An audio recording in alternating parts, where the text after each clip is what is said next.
Good morning, Honorable Minister of Works and Housing. Good morning, members of the PCT. Good morning, my colleagues, gentlemen of the press. The works and housing sector has certainly been one of the shining lights of the President Muhammadu Buhari administration, with the spirit of infrastructural development in forms of construction and rehabilitation of roads and bridges around the country. The sector has justified the confidence reposed in it by the President and continues to showcase the administration in positive light.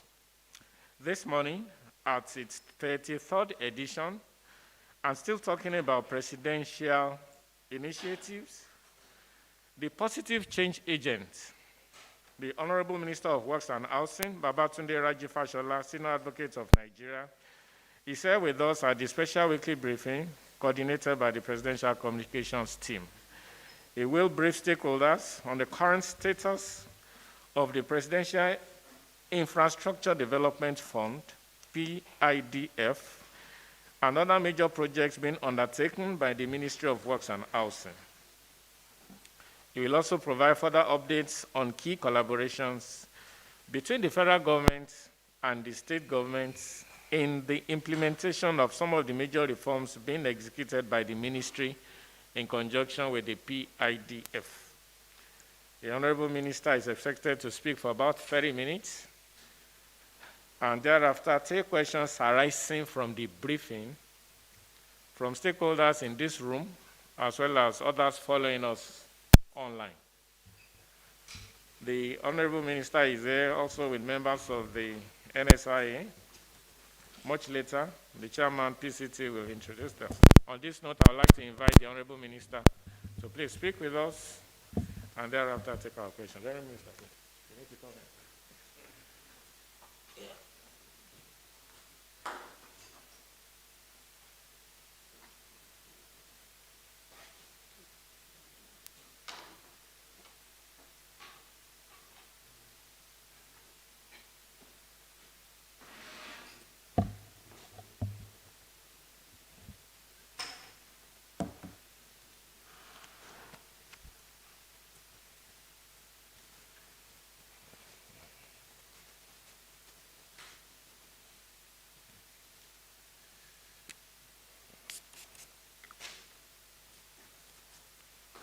Good morning.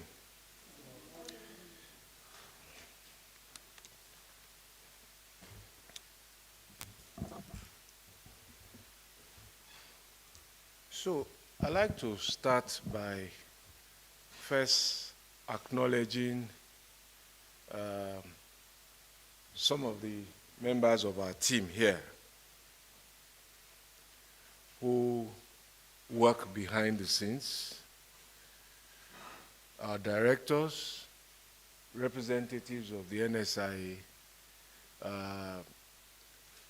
members of the Office of the Chief of Staff in the presidency here, many people who do a lot of very unrelenting, demanding work towards actualizing these projects that many of you never see, perhaps will never meet except for occasions like this. But there will probably be no PIDF without what they do. So when I speak here about the PIDF, it is they who really are speaking. I'm just their representative. So that said, let me also say that for those who are not familiar with what the PIDF is a presidential infrastructure development fund. It started, I think, around 2017 or 2018 thereabouts, and it was a response to the clear insufficiency of our national annual appropriations to meet the very, very big capital and infrastructure commitments that we had to discharge. The fund is made up of returns on investments.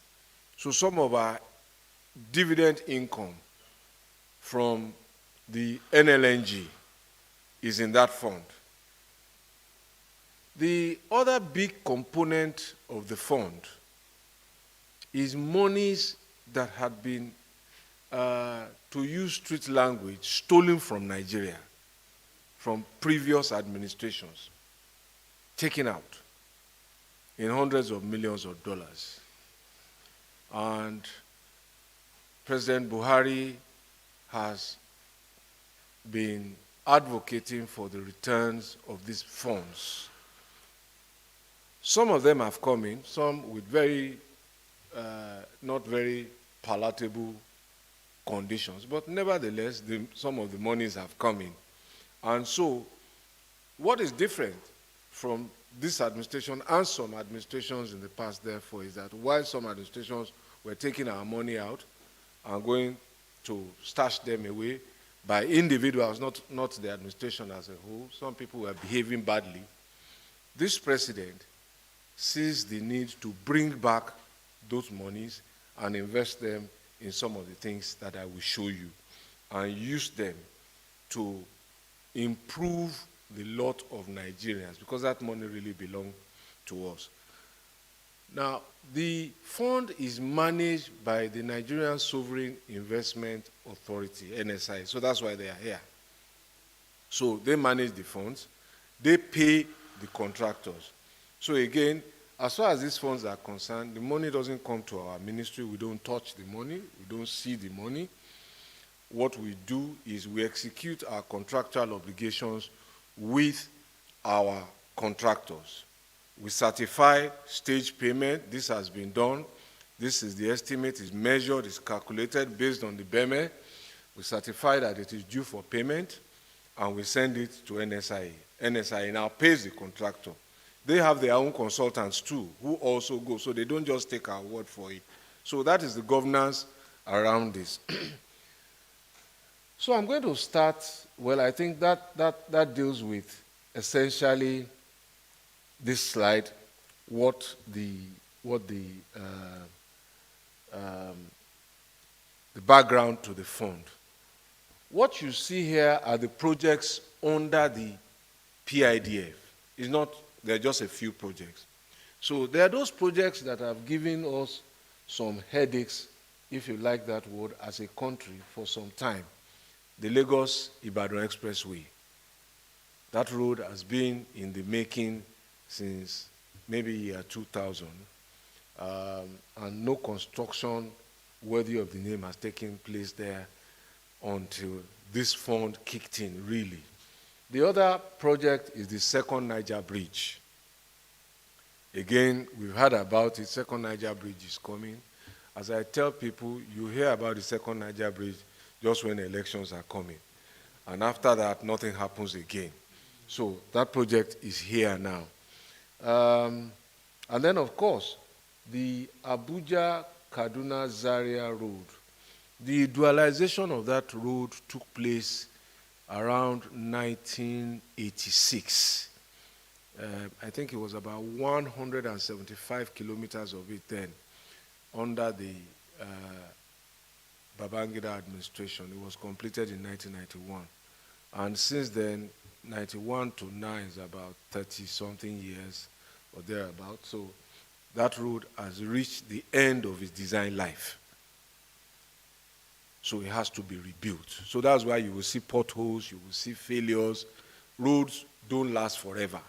They are designed for a number of years, subject, of course, to maintenance and also, more importantly, lack of abuse. So if you don't abuse it, if you maintain it, it will achieve its design life. So that road has reached the end of design life and is now due for reconstruction. So let's start with the second Niger Bridge. This is works going on. This was our last trip. I think in, that was March, right? When did we go? Man, time flies by for me very quickly, so pardon me.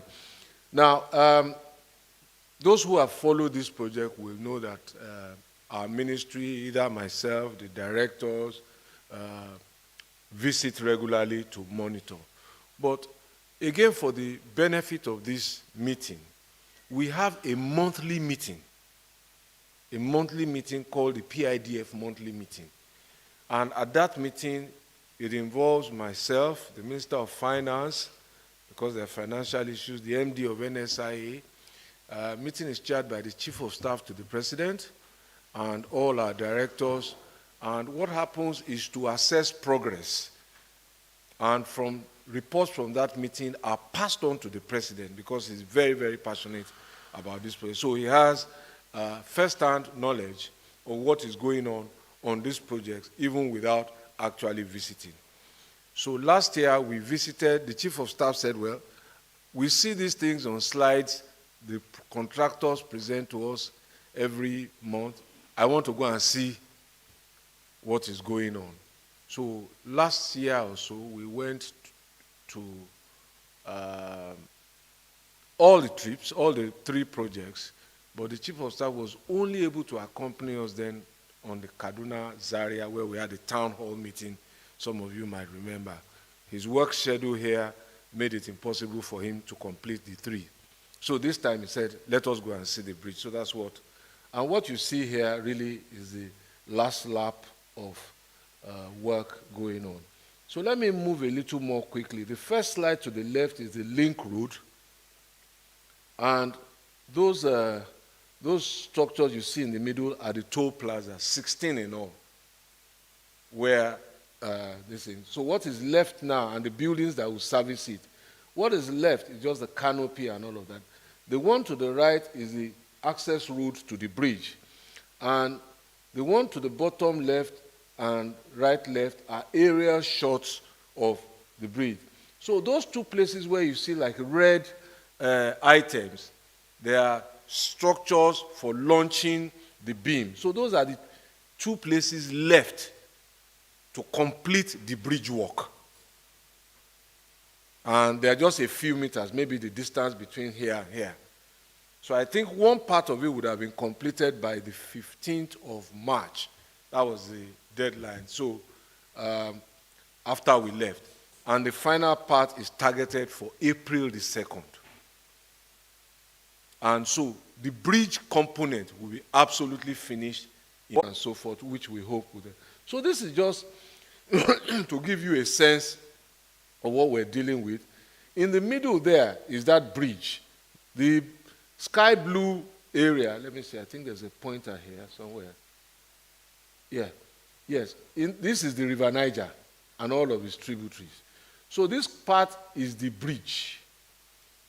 This is the bridge itself, and this part is the access road, all this blue part up to here. I hope you can see. So then there is another part of this component. So all of this from here to here is 206 billion naira, thereabouts. 1.6 kilometer bridge and 10 kilometers of access road combined. Now, from here to here is 17 kilometers of access road in, I think this is the, sorry, this is the Anambra side, I think. This is the Anambra side. So there's an interchange here, which is part of what we are doing now, but this green part is going to come later. It's not part of this current project. So we call it phase 2A. And then there's this red part here, also, that links this side all to here. This is the delta side. We call this phase 2B. And again, that's not part of this current project. But there will be work that will continue after we have delivered the bridge and the main access route for now. So let me go quickly. This shows you a view of what has been done, a longitudinal view and a sketch. So all of these are the piles from beginning to here. Then you will have somewhere here later what the engineers call an abutment, which is like to ramp up. Am I right? Yeah. Because I'm not one of them, but they try to teach me. So these are all the piles. Now, unfortunately, the details are not very, very clear. But let me just, I think I have something on my notes that I want to emphasize here so that you just understand. There will be questions around this. Yes. So right here, right, the top level, highest point of the bridge is 49 meters. 49 meters. So if you understand that the average building from floor to ceiling is 3 meters, if you do the calculation, you are looking at about a 16-story building in terms of real high point. Now, this place is the River Niger during the rainy season at full speed. And this place is the River Niger during the dry season when the river level drops. This low point on its own is 13 meters, that low point, so which is about 4 stories building. This middle point where it gets to about 25 meters during the rainy season is the equivalent of about 8-story building of water. So that just tells you what we have had to do. Then all of these are the sectional views of the piles. Each one of these has at least 25 piles. You know those things that they pile into the ground. Each one has 25 to make one column. Because this is a navigation channel for big barges. So it is designed to withstand, I think, about the capacity of a vessel. If it collides with it, a vessel is designed, I think, for about 2,000 tons resistant capacity. So that's the some of the things I can tell you about that. Now, so what you have here are just some details, and I will come back to this later. The length of the road that I told you about, the amount, 206 billion. The amount that has been certified to date is 160 billion, and the percentage level is 91%. At the moment, 1,486 people are directly employed here. So this is a place where people go every day. I say, leave home and say, I'm going to work. So if you look at that, that is 1,484 families. But I will come back to that. Then the spin-offs, the indirect jobs, and I will come back to this again. 8,110 people live off this bridge. Because this is happening, they are employed. Not employees of the company, but they benefit from this. So let me quickly, I will skip this because I'll come back to it in my conclusions. So let's just talk about what is happening. So we took some people on our last inspection. This is what some of them are saying. We are happy. We have been hearing all this while about the second Niger bridge, but today at least I am stepping on it. The FG has really actualized the dream. That's Stella Ibuka. Then we are happy. We thank the FG for making our dream come true. This has been a dream for many people. Maureen Eziokeke. Then I am happy about it. At least it relieves a lot of pain on the part of traffic. The essence of coming to Onitsha Market via Asaba will become a thing of joy. I have a property along the road which I am praying they will get to that point where they will compensate those of us whose property has been affected. So I pray the bridge will be completed tomorrow. Okenta Okechukwu. So this is how, in different ways, apart from those who are directly employed, this project is already touching people and is not yet finished. So again, what people are saying, one Nollywood legend showers praises on President Buhari, confirmed, blah, blah, blah. The second Niger bridge has been linked. The next generation of Igbos will ask who built the bridge. The Igbo elders will have to say Muhammadu Buhari. Then the future young Igbos will ask again, how was he our enemy? Yawago boss. The reasoning and so on and so forth. But there's been a lot of... So let's move quickly to Abuja, Kaduna. So these are, as I said, some of the comments in the public space on social media. I'm sure many of you see it. There's a lot there, but this is us. So, sorry,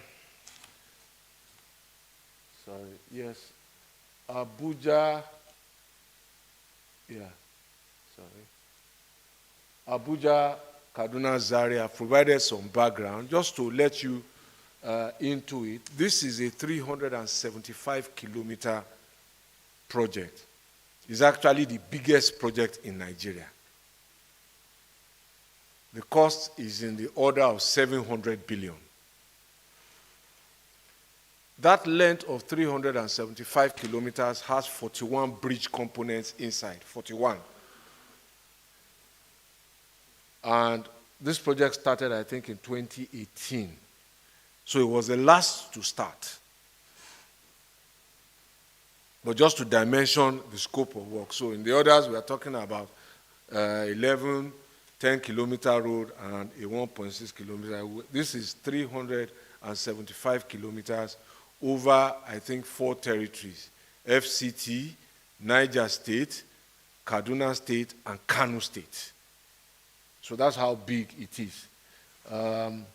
These are photos of sections where earthwork is still going on in some places, asphalting is going on in some places, asphalting has been completed, lane marking in some places. So when people ask, when are you going to finish it? The instructive thing about a road is that, as long as this, is that we can't finish the road in one day. We complete it in sections. So we can lock up 10 kilometers and divert traffic to the other side, which you will experience. When that 10 kilometers is built, is finished, it's done. We issue a certificate of completion to the contractor, he gets paid. We open that place to traffic. Once you start driving on this, it's finished, it's done. Because the truth is that when we went on tour, I had to explain this to people. Can you imagine if we didn't do it this way? The only other way to do it was to close the road so that we can have one perfect symmetrical construction. That doesn't happen like that anywhere in the world that I know of. So assuming that we wanted to pour asphalt on one day, where will we get asphalt? Which companies can produce asphalt to cover 375 kilometers of 4 lanes at once? There's no such capacity anywhere in the world in 1 week or in 1 day. Then let us remember, asphalt has to be laid hot at a specified temperature. So how do you keep it hot? So just to let you know this, and also to share it with people, that this is how roads are built in sections. Whilst lane marking is finished in some places, asphalting is going on. So let's go to the profile of this thing. JB is the contractor. You have 375 kilometers, as I told you. Cost is 797.236 billion. Right now, we have certified 296 billion.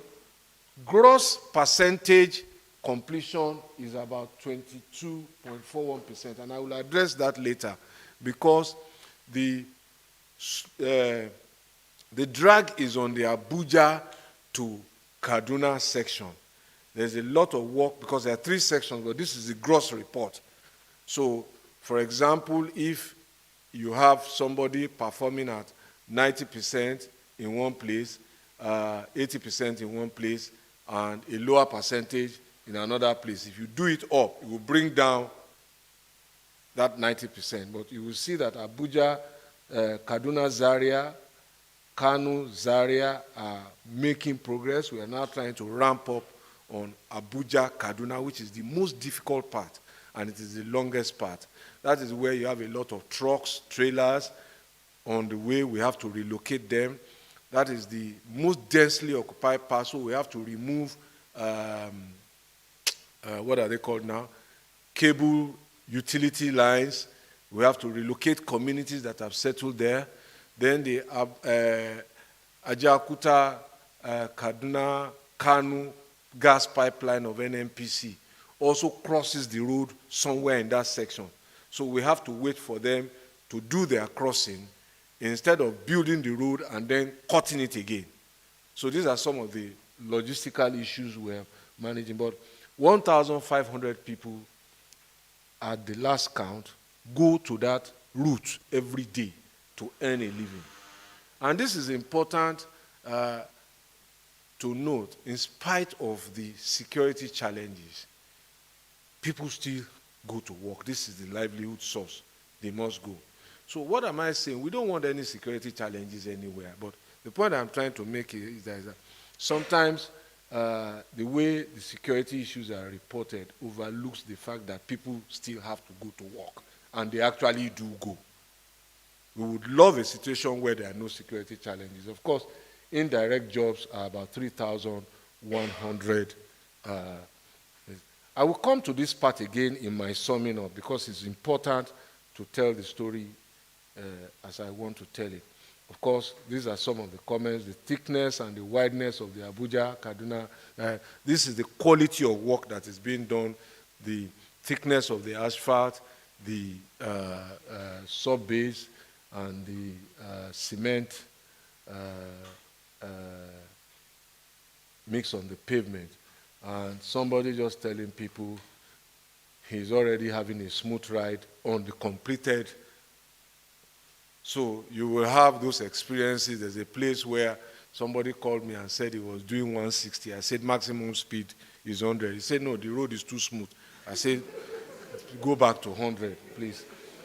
So, again, those are issues we need you to help us propagate, to educate everybody. The maximum speed on Nigerian highways is 100 kilometers. Maximum. Nobody should exceed it. Ideally, we like it to be at 90. Because when anything goes wrong, you are in better control of your vehicle and you can bring it to a halt. And that is often the reason why accidents happen frequently. Loss of control over speeding is a major component. So if you can help us, this is something I need advocacy about, just to educate people, maximum 100 kilometers per hour. Now, so let's quickly go to the third project, and then I will head to round up. This is the Lagos-Ibadan Expressway. Now, it's in two sections. The first section is about 44 kilometers, awarded to Julius Berger. That's the Lagos to Shagamu end. The second section is from Shagamu to Ibadan, awarded to RCC. Well, everybody is looking for just a road. To the engineers and to some of us who do this work, the road really is more than just the pavement we are all used to. I've had to learn this. The road starts from drainage. If water doesn't run off the road, that road is not going to last. Because, and let me spend a little time here, all what makes up a road, from the laterite that is compounded to the cement, we are looking at taking pieces and bits of things and compound it into a whole. Not so, over kilometers. So we are binding things together essentially. So anytime water starts getting in and can't go out, what does water do? It dissolves things. And that's where, as simple as that, the road begins to fail. Water is even more tolerable. Items like diesel, petrol are much more deleterious solvents. They will quickly destroy your road. So that's why people must not park and be changing engine oil, removing diesel, selling petrol on the roadside. It is the beginning of the end for that road. And I hope that this audience can help us take that message as far as it should go. It's just It's like setting a house on fire after you've built it. So the drains are important, and those who have used this road, even as it's being constructed, will see the work that is being done to ensure that whenever it rains or whatever, as it will rain, the water runs off as quickly as possible. That is one of the things that will preserve the design life of the road. So these are already completed sections. The lane marking for this will soon start, and it will begin to look like any road we've seen in the world. So that section, section 1, Lagos to Shagamu, JB, 43.6 kilometers, as I said, is 134 billion, because what we're doing there is that we're expanding the existing route from 2 to 3 lanes on each carriageway. And we're also providing some other services, service lanes. Amount that has been certified is 83%, 57% completion, and 396 jobs directly, employment, 485 indirect jobs.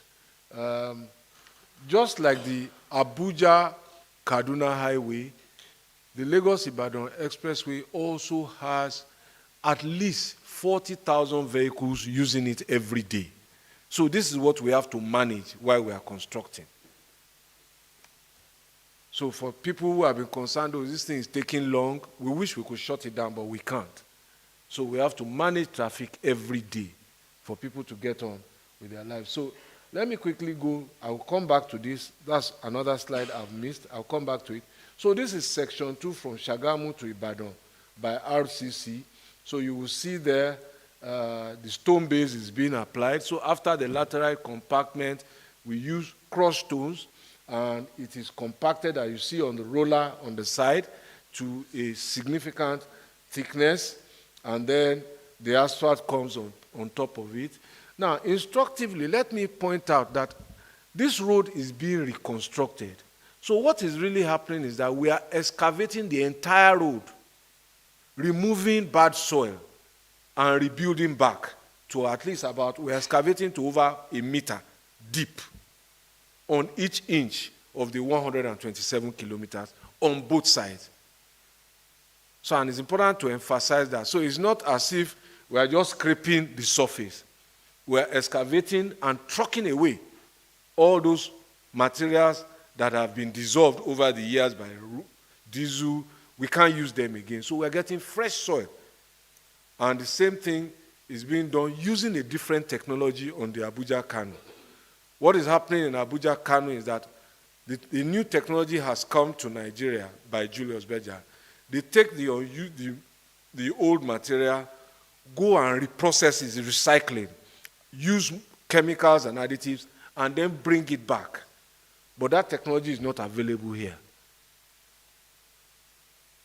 And the engineers will tell you that if you build with old or recycled material, because they have been exposed to the elements for a long time, they are stronger if you reuse them. So these are area shots of, as we are building, is beginning to take shape.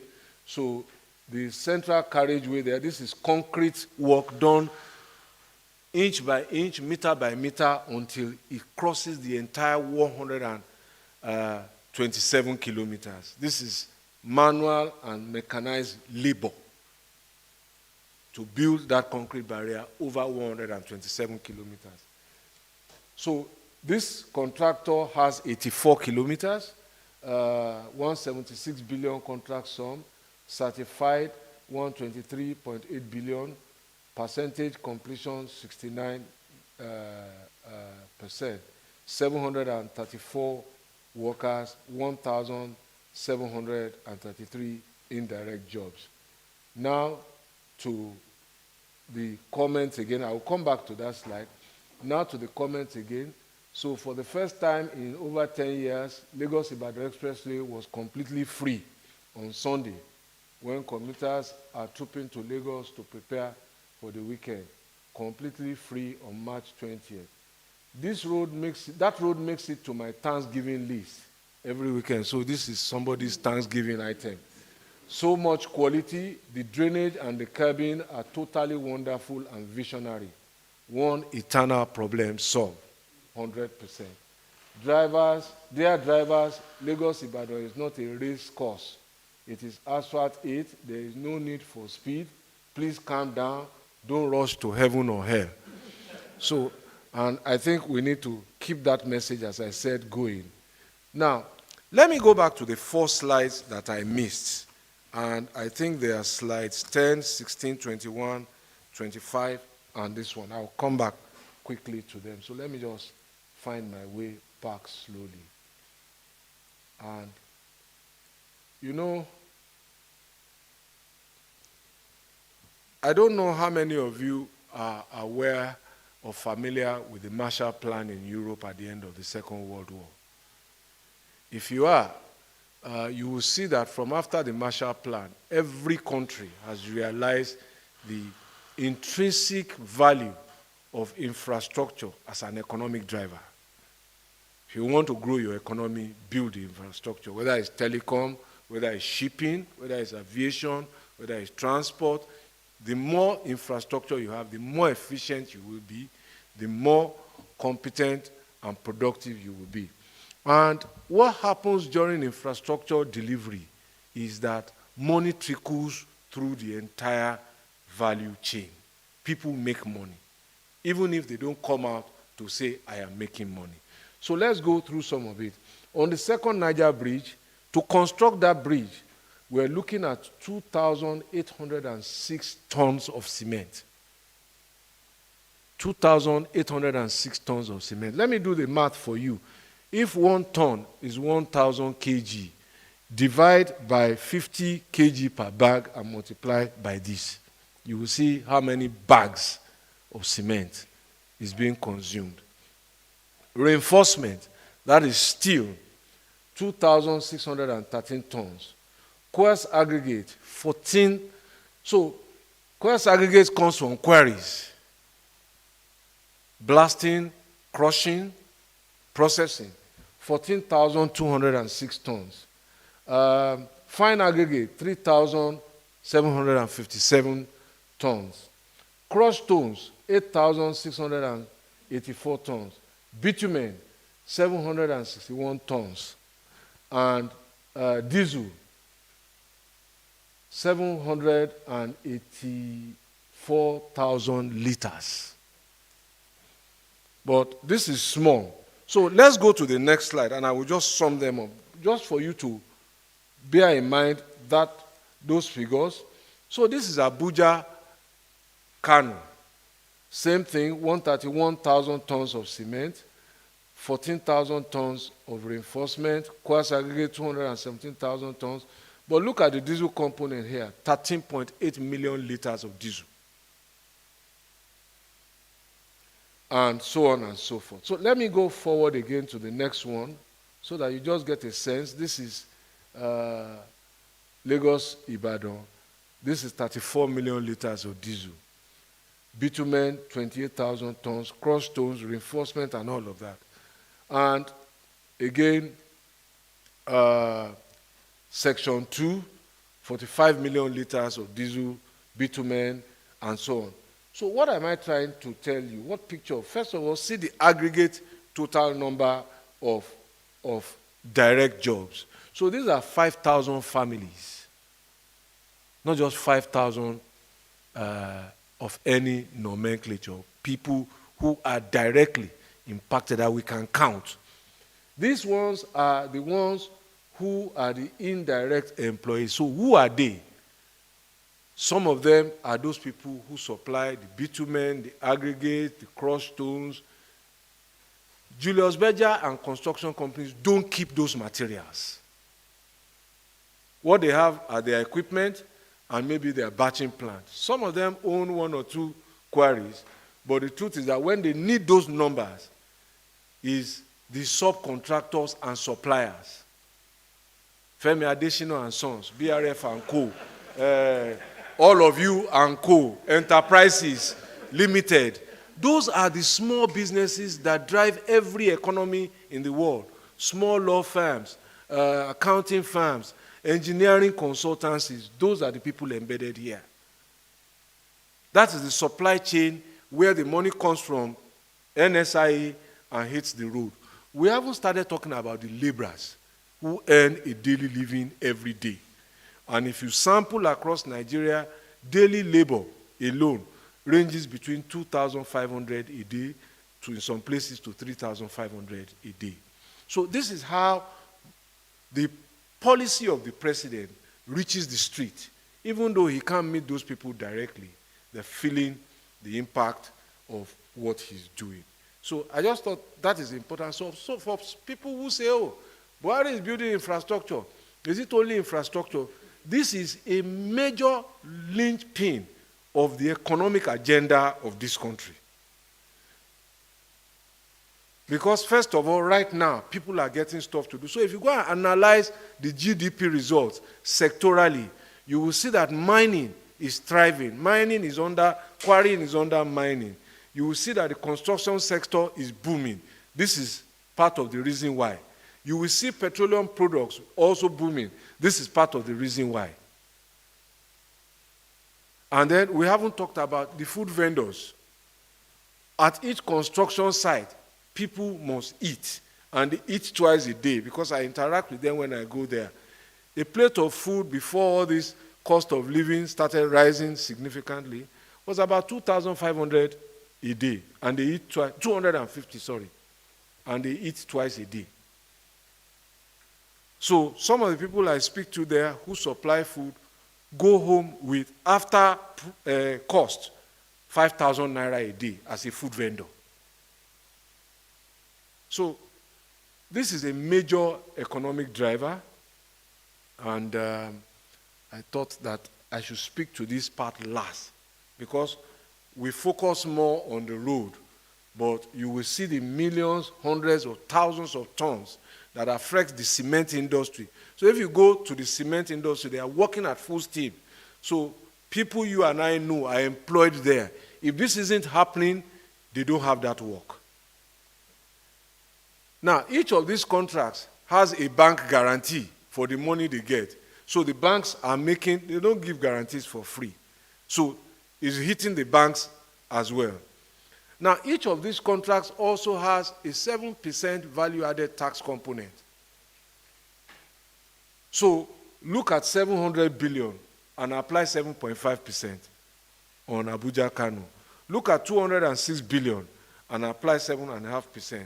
When that VAT comes, collected by FRC, comes to the center, 85% of it goes to the states and contributes to. So there are too many sides of infrastructure that this meeting alone and the time we have cannot let me dwell into. But I think this is a convenient point to stop to make the economic link. Thank you.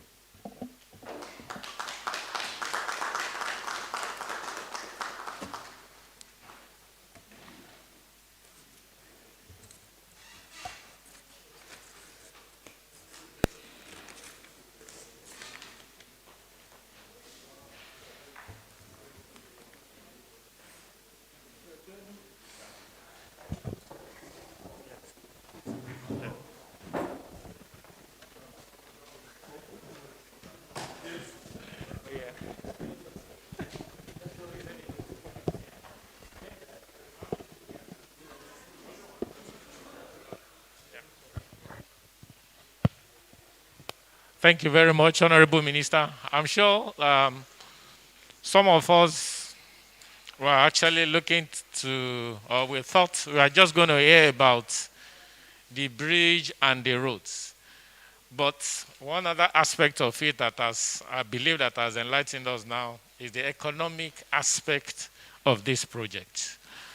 I know that some of our guys, or I know that we still have one or two questions, so we'll take 2 batches of 4 as we normally do. We all know this is politics time. We need to, the stakeholders here also need to go for meetings and things like that. So we'll take 8 questions, 4 at a go, 2 batches. Who goes first? Business Day, Tony, Julie, Arise, and Punch.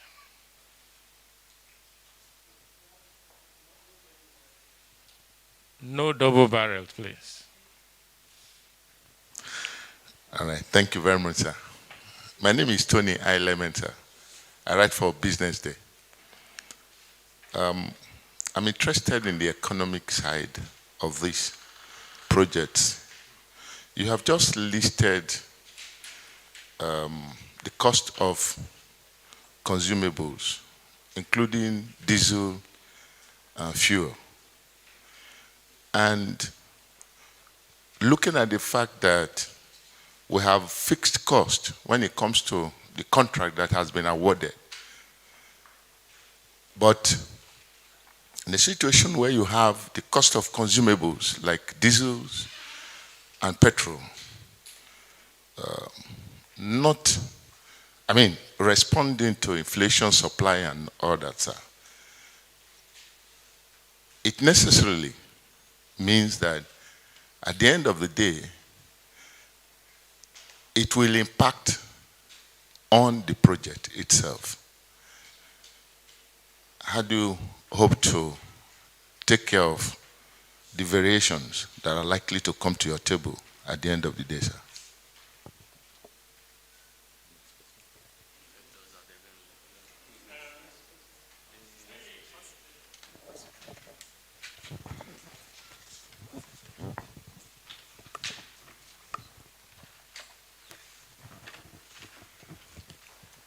Good morning, Honorable Minister. I just want to know regarding the projects funded by Sukuk, when is the tolling going to commence to enable repayment?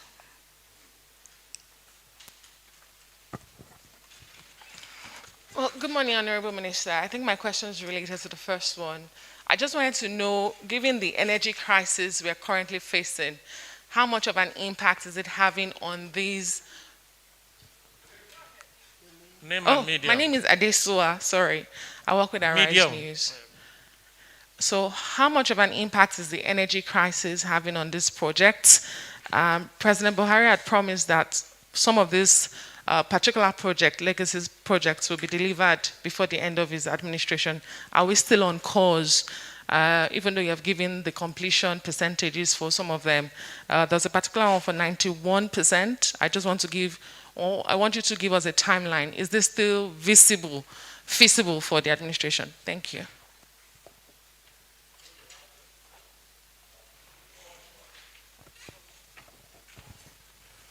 Good morning, Honorable Minister. I'm Stephen Angbulu. I write for the Punch newspapers. Stephen Angbulu, Punch newspapers. Yes, it's on the tolling. The last time we heard about the tolling of federal roads, we learned that 12 of those roads and those highways have been allocated for tolling. I don't know if so far there have been an increase in their number or there have been changes as to the specific roads to be tolled. Thank you very much.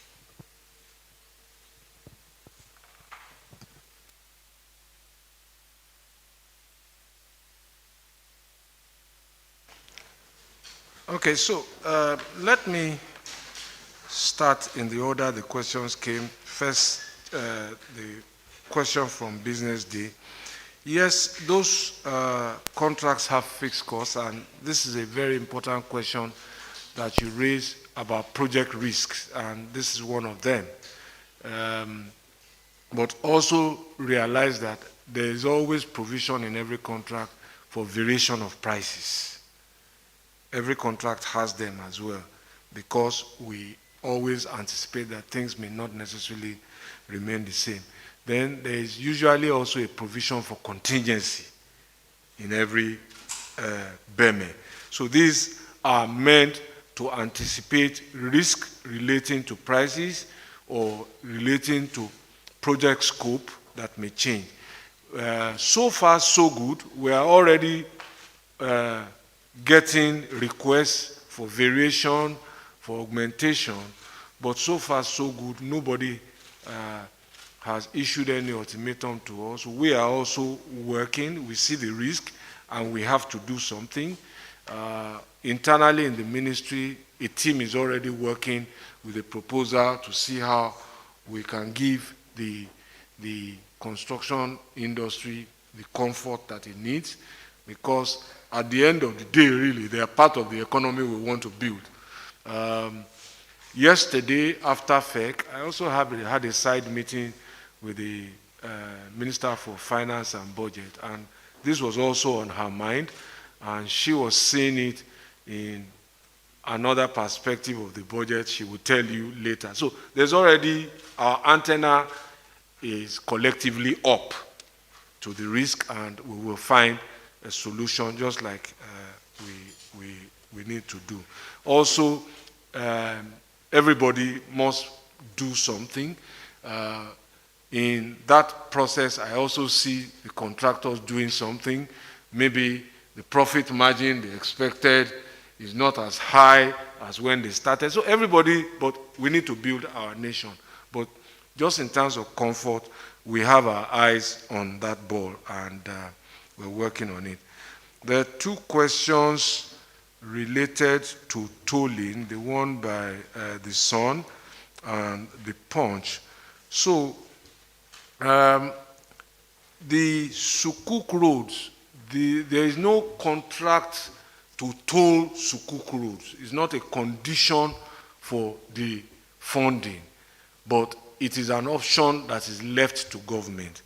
Don't forget that we had announced the approval of a tolling policy in the country, setting clear guidelines of which roads will be tollable, dual carriageways mainly, principles for tolling, ensure that there's as much alternative before a road is tolled, the kind of vehicles that will be tollable, trucks, buses, SUVs, private vehicles, commercial vehicles, the ones that are exempted, the paramilitary, the military, the motorcycles, the tricycles, bicycles, ambulances, and those. So that policy is there.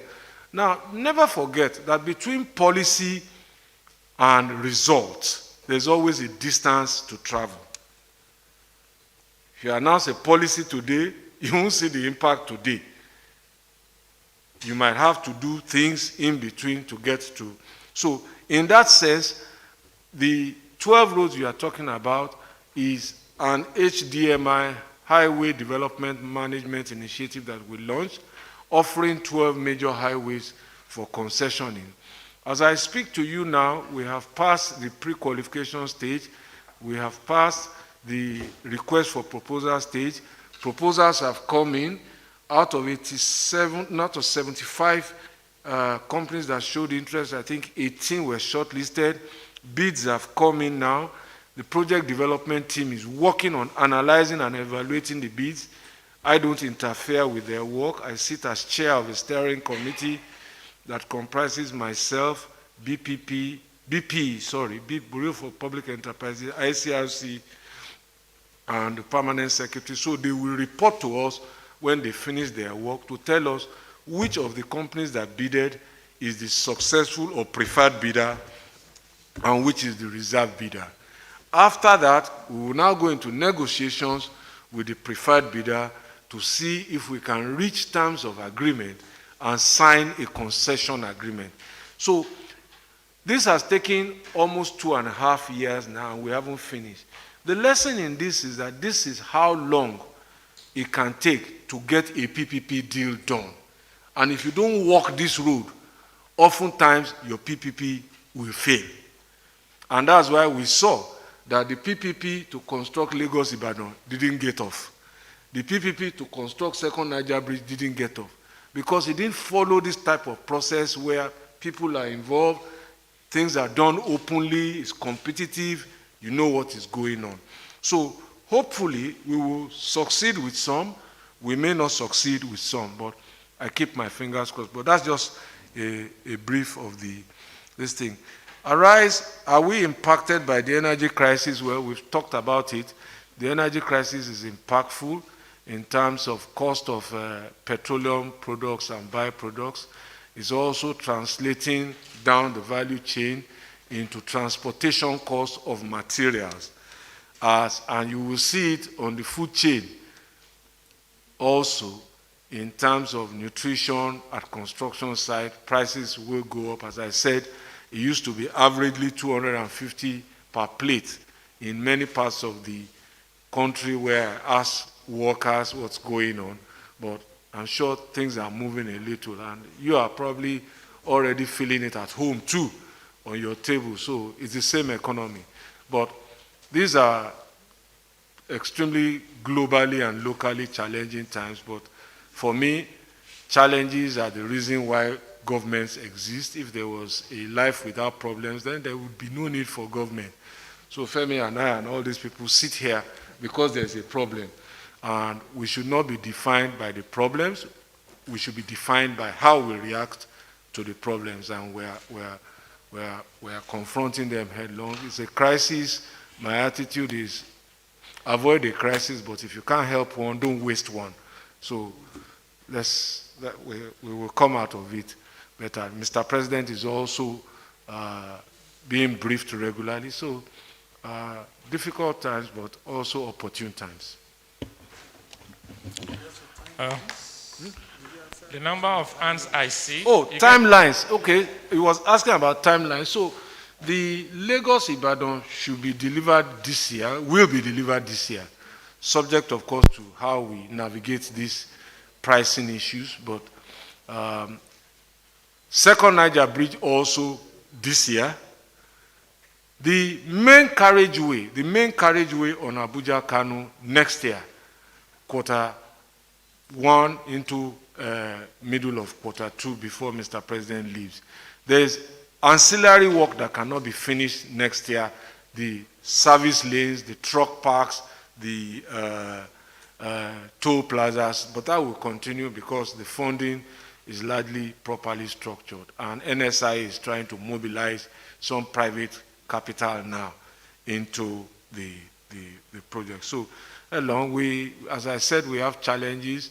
Just last week I was briefing about the challenges we are facing on the Anambra side of the second Niger Bridge, where people are being told not to go to work or to sit at home on Monday.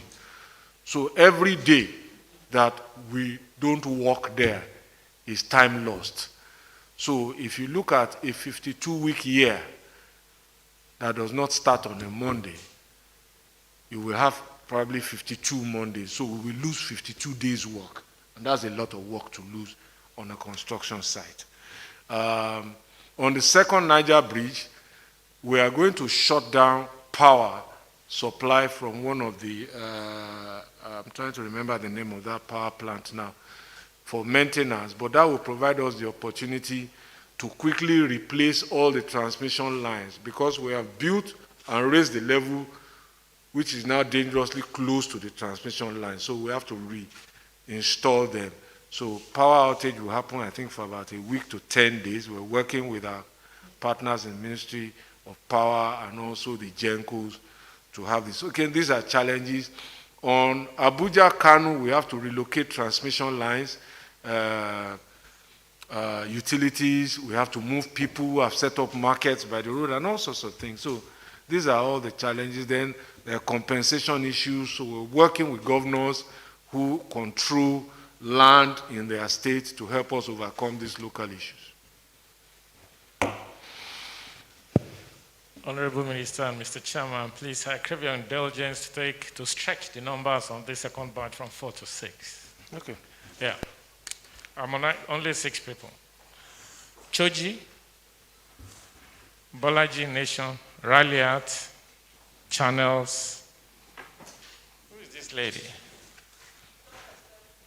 Dorcas and Farouk. Honorable Minister, sir, my name is Timothy Choji. I report for Voice of Nigeria. Considering the complex nature of our society where we live, where various interests are represented, I would like to know how difficult or easy it was for you to pick, or for government to pick on these 3 projects that you just talked about currently being executed by the PIDF. Thank you. Honorable Minister, my name is Bolaji Oguntele, and I write for the Nation newspaper. My question is rather on a light note. I was just flipping through the State House YouTube page, covering this event. And the dominant reaction or comments have been BRF for president, BRF for president. Your Excellency, I don't know whether you mind to comment on this. Thank you very much, sir.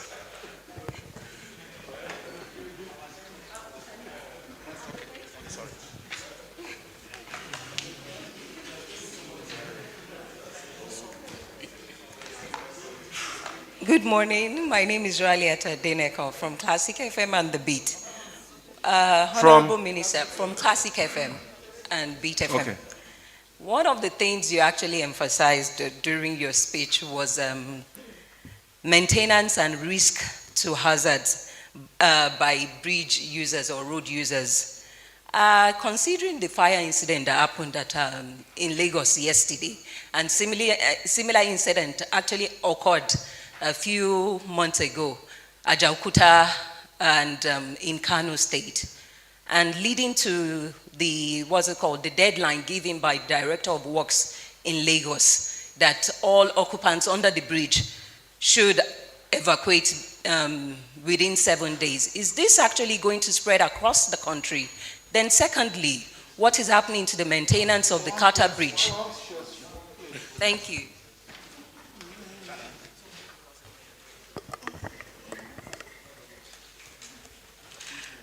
Good morning, Gloria Umezuke from Channels Television. Well, we know over time that Nigeria's housing deficit has always been a major issue of concern, and we don't exactly know where we stand. You tried to debunk this last year, and severally said that the figures being touted is totally false. Are you waiting for population census to understand where we stand in the housing sector and the deficit, as it were? And we understand again that there are 62 million Nigerians that are facing this issue. Can you confirm that figure? What do you know? Thank you.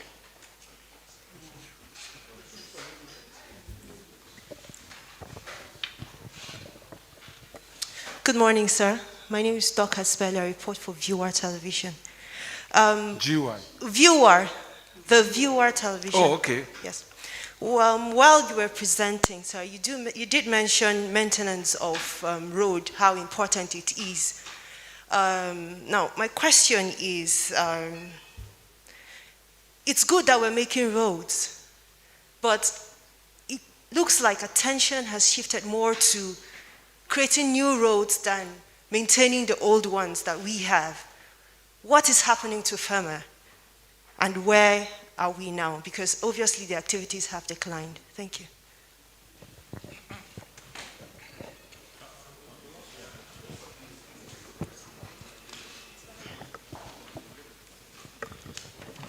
Good morning. Good morning. My name is Folashade Abdusalami from MITV. Sir, I would like to know if private sectors are being co-opted into the PIDF by way of public-private partnership to ease funding constraints on the part of the states and federal government. Good morning. My name is Farouk. I report for Liberty Radio and Television. My question is, I don't know if the Honorable Minister would like to respond to some of the allegations on Abuja-Kaduna-Kano Road. There is this allegation that Kaduna or Abuja to Kano Road expose or overstretch the capacity of JB. It's supposed to be a replica of what happened in Lagos-Ibadan Road. Maybe the contract is supposed to be divided to some 1 or 2 companies, not one company. And also there's delay of payments that prostrates the efforts of the contractors, which also causing the delay in the deadline or finishing the project in time. Thank you. Sir, you said, sorry, my name is Ruth Olurumbi. I work for Bloomberg. You said that Lagos-Ibadan Expressway will be delivered this year, subject to of course, how we navigate these pricing issues. What pricing issues are you talking about? Okay.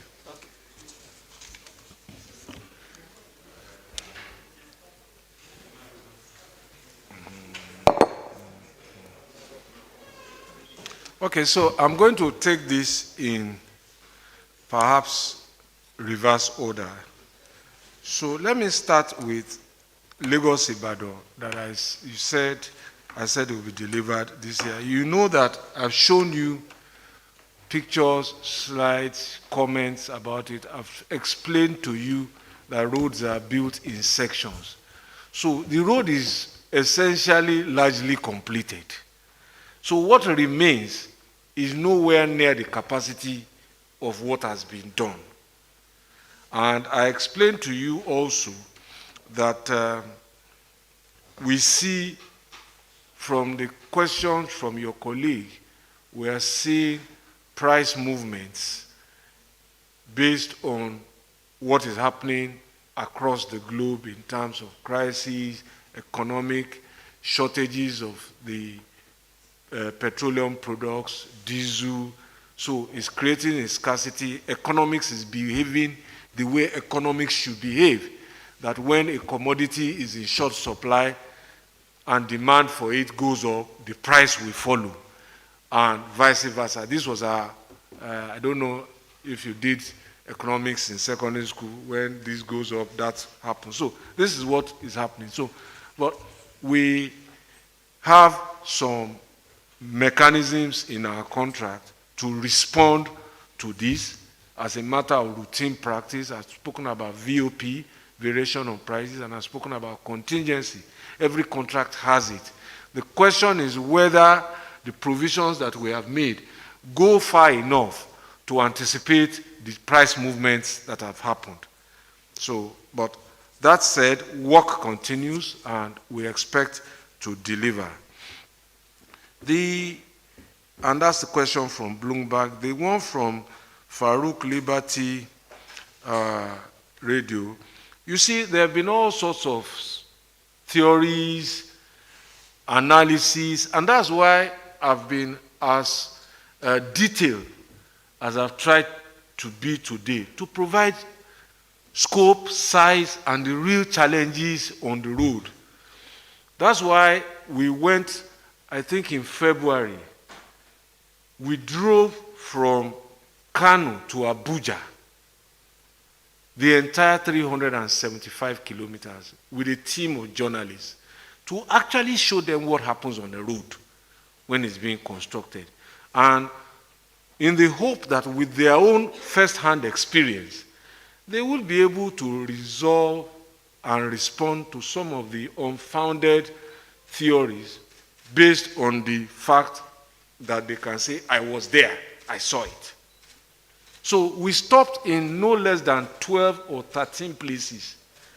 So this is a journey that should have taken us 4 or 5 hours. It took us 10 hours because we were stopping and I was briefing them at every point. This is what's going on here. This is why this is like this. Engineers were briefing us, contractors were briefing us. So people will invent their own theories about something they've never encountered, they've never seen, they've never experienced. Just like people who have not taken vaccines are creating their own theories about what the vaccine that they have not taken will do. And in spite of what people who have taken the vaccine tell them that, look, I'm fine. They say, no, they say if you take it, you can't make babies, or you can't do this. And somebody who has taken it say, look, I just had a baby, or we're expecting this thing, or whatever, I can eat. They say, no, if you won't sleep well if you take it. So there are conspiracy theories, they create their own reality, and you can't change their reality. So just stay focused. I am laser focused on what I'm doing, and the thing to ask yourself is, what is the average time to build a 375-kilometer road of 4 lanes? So it's 375 times 4, and 41 bridges, starting from 2018 or 2019. So who can do it faster? You should come and demonstrate it to us. And don't forget, I shared with you, I said that road was awarded in 1986, finished in 1991. How many years? I said at that time it was 270 something that was awarded, not the whole stretch that we are trying to do now, but it was finished in 5 years. You know what was happening in 1986? That was the period we were having an oil boom. But it took 5 years.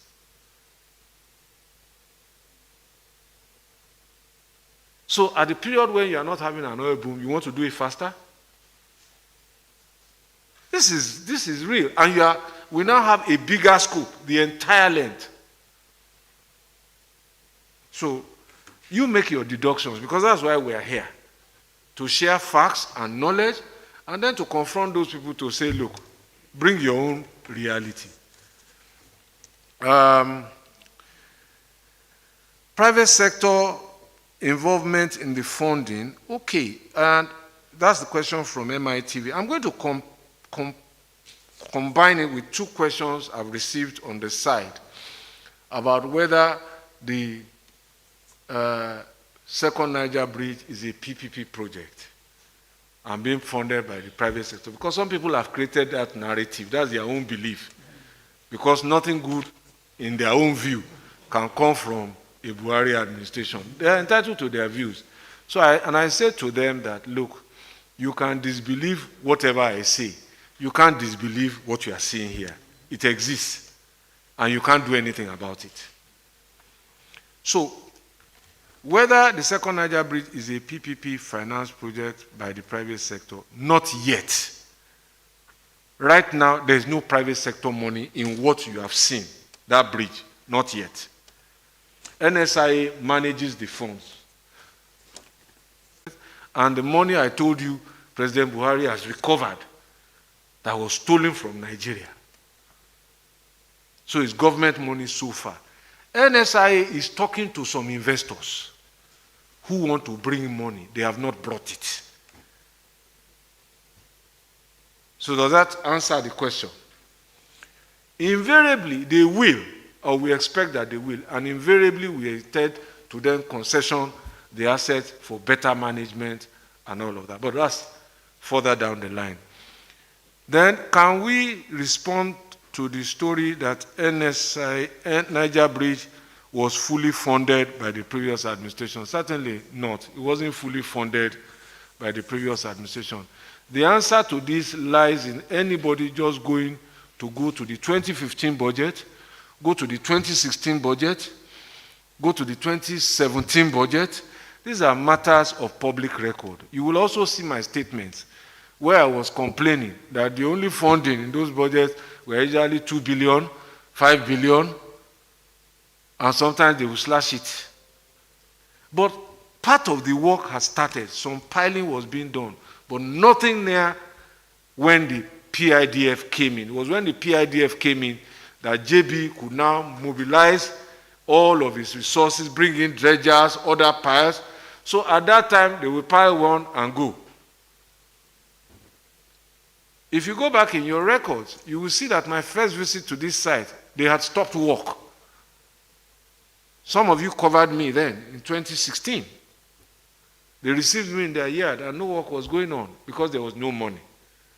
So I hope that answers the question. And then, so private sector funding that Folashade is asking of, please let me take a little time. I hope I can.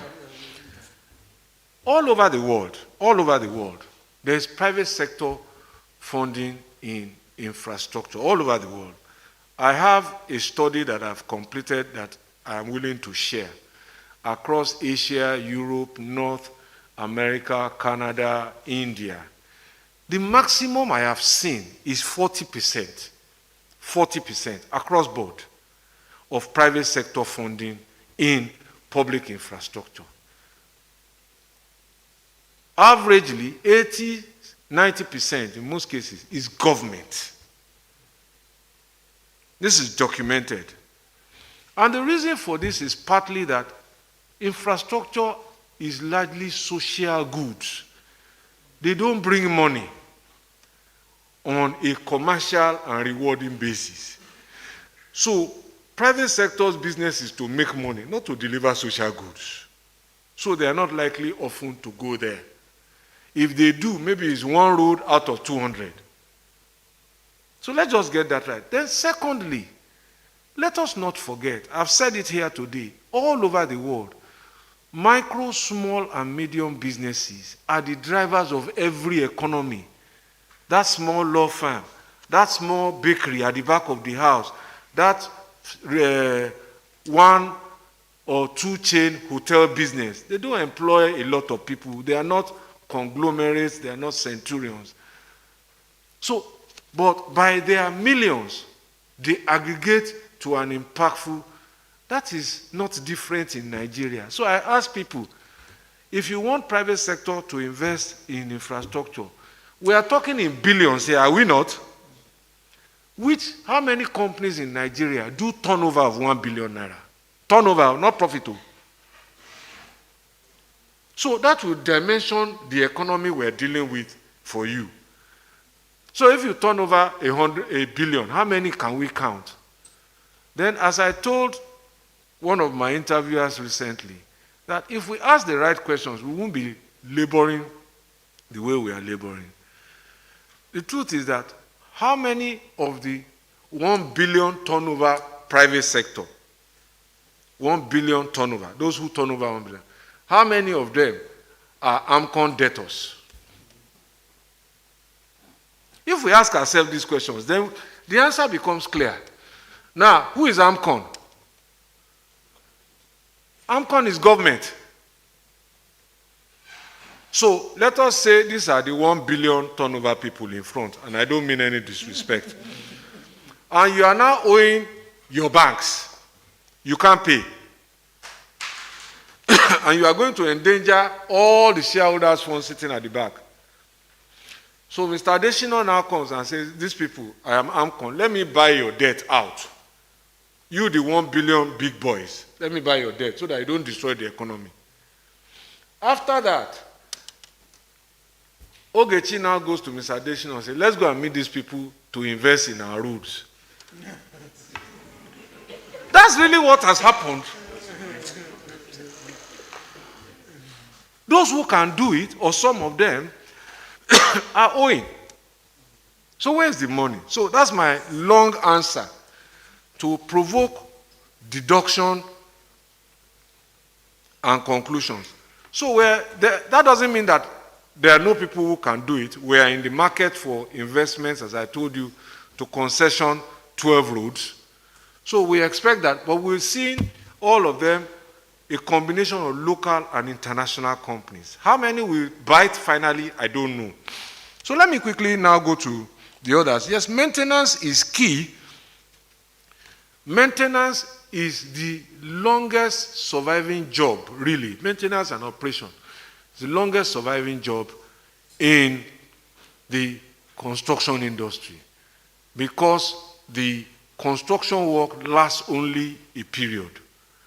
It is the continuous maintenance and operation that creates long-lasting jobs. And we are already doing a lot of maintenance work as a ministry. And FEMA is working. FEMA's budget is increasing, and FEMA during the COVID and post-COVID period, FEMA issued, at least off the top of my head, I remember 192 maintenance contracts for roads nationwide. And that's a lot of maintenance work. And you will see more. Some of it has started, but I think that FEMA, when we have oxygen, we don't know the value of it until when it's not around. When the rain starts, which is when FEMA really is in need, I'm sure they are prepared and they will respond to us appropriately. Housing deficit channels, well, I don't know where you got this 62 million figure. You say I don't agree with the figure. I've told you why, the previous figure. If you have your own figure, that's your own reality. But I can't live with figures whose integrity is questioned. I can't plan on them. I take myself seriously, and I think as a nation we should. Market. And if you've been following the news in the last few weeks, in each of Nasarawa, Delta. Yesterday, I think it was on Tuesday, we were in Sokoto. We are commissioning our national housing projects in the 34 states, and I'm sure some of your colleagues are covering those things and reporting them. So that is going on, and that is impact. Mortgages continue to be issued by Federal Mortgage Bank to allow people to buy, those who want to buy, and those who want to build. We are also continuing to issue COOs from our ministry to allow people to undertake different transactions that they wish to undertake. Federal Housing Authority is also busy going around. Some of you have covered them, saying what they're up to. The private sector also, and we must not discount this. It is happening in the time of this administration. Almost every day, many of you work for organizations now that carry adverts for all one real estate company or the other, saying, oh, come and buy on flexible terms, come and do this, your land is secure. These things are happening in our economy, and that's how it should be. Government alone won't build all the houses that we need. So something is happening in that sector, and for me, it's a positive thing. Classic FM, well, what happened on the Akpongmo Bridge yesterday is really unfortunate, but this is not the first time we have had this incident. We had fire at Akpakun Bridge near the Guardian newspaper. We had a fire at Obalende Bridge. We had at Ijora. All of this we have repaired.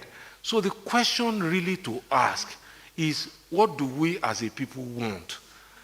How do we use public goods? Do we abuse them?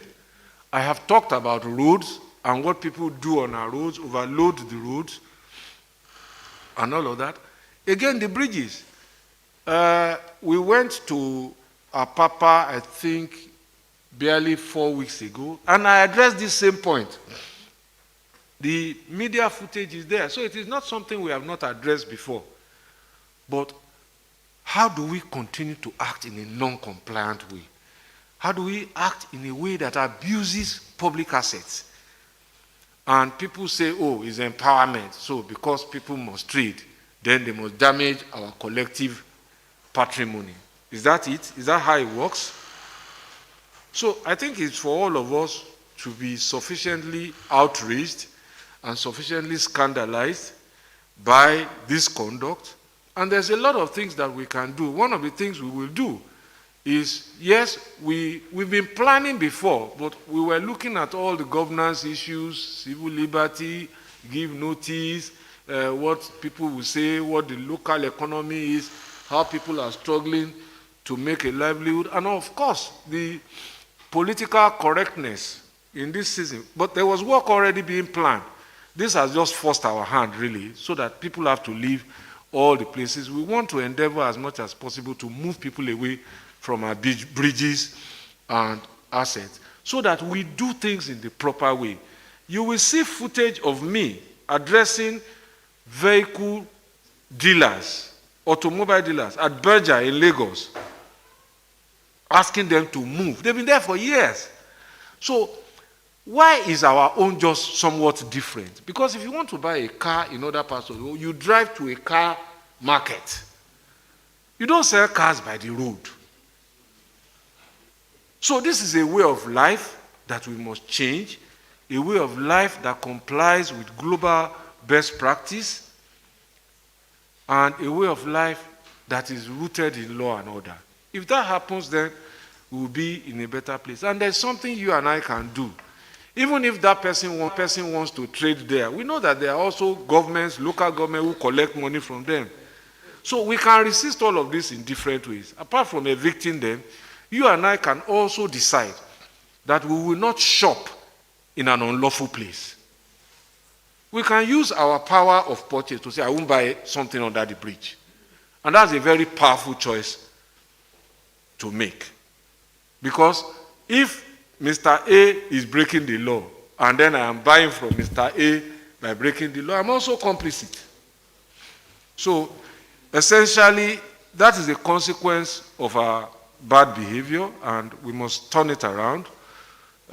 We will solve the problem, but I hope that we will choose to live within the law. If we do, then these things won't happen. BRF for president of my home. So, that's the one they've been waiting for. yes, I'm running for the president of my home. So, I'm going to Lagos. My children are waiting for their own president. My wife is waiting for her president. So. But seriously, all those who want to run, I wish them the very best of luck, and we hope that collectively we can help to interrogate them better and ask what they will bring to the table for us. And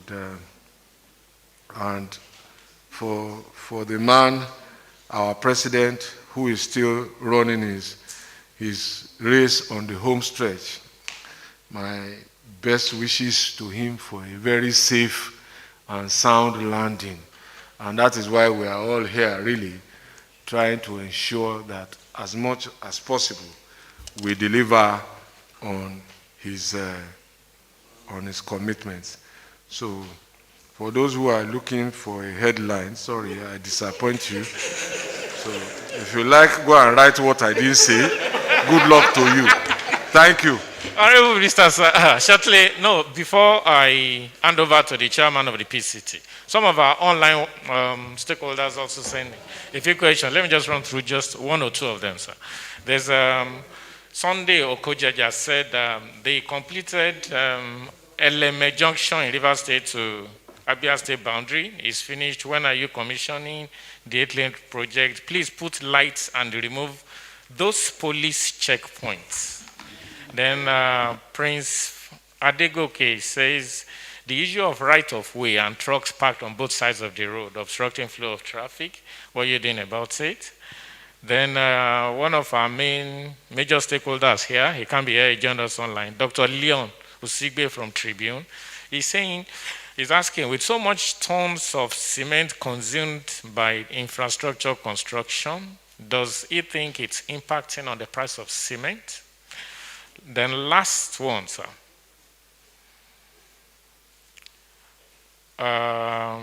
This last one, Julie is here now, he's still sending. What is the update through the back door? What is the update with the tax for infrastructure initiative of the FG? Are there any new applicants and what is the status? Okay, sir. Go ahead, sir. Round up, we need to go. So, tax credit schemes, there are new updates. Roads to be commissioned, the director of CRR has heard you, I've told him quite a bit to compile the next phase of roads, and I'm sure he's already working on it. Am I right, Engineer? So, what we do, the president can't be in all these sites. So what we do, we compile them and we reference to him to approve that the ministers from the states should go and represent him and do them. That's what you are seeing in the housing sector. That's what you are seeing in the roads we commissioned in December. What was the other question? Tax rate? Cement, yes. I mean, look, this is basic economics. If the economic principles are global, when the demand for something goes up, what follows? Thank you. Thank you very much. On this note, let me appreciate the minister. What was this question? Timothy, what was it? It wasn't my choice. Oh, that's a very good one. So 1 week after I took office as minister, I got an invitation from the villa that the president wanted to see me 1 week after he swore me in 2015. And he said to me, Ilorin Jeba, do you know what's going on there? I said, no. He said, I want you to visit and resolve the problem. Second Niger Bridge, I want a brief of what is happening there. It's a priority for me. I want to do it. And Lagos-Ibadan, why has it taken so long? You are from Lagos. I want a brief. I want a solution. These are my priorities. So they were the president's directives. And he jokingly said to me, if you solve these problems, any other thing you want to do in your ministry, that's your problem. Just go and give Nigerians good roads. Of course, in the course, the Abuja-Kano started deteriorating, and he added it to our plate. And we're chewing progressively on it. So these are presidential priorities and mandates, really. But as you know, we have over 1,000 other contracts across Nigeria. Thank you very much, Honorable Minister. We want to appreciate you for responding to our call each time we reach out to you. This is his second outing in this series of briefings, and each time we have always had a feeling of time well spent. So we thank you again today for living up to the reputation you have built over a long time. I also want to thank those who came with him: Director Highways Construction and Rehabilitation, Engineer Folo Runsho Esan; Director Highways Bridge Design, Engineer Motayo Awosanya; Director Highways Planning and Development, Engineer Tema Ibi; and Efek Johnson is SSAP in the Office of our Chief of Staff. Okay. Then Mr. Kim Bello, our friend and colleague, Special Advisor on Media to the Minister. Nduka Okoronko is from the National Sovereign Investment Authority. I also want to thank all members of the Presidential Communication Team who have put this together, and then members of the press corps who are here to ensure that what we've said will get disseminated. I want to thank you for disseminating faithfully. Fidelity to truth is very important, and I'm sure that the minister will not have cause to say, that was not what I said.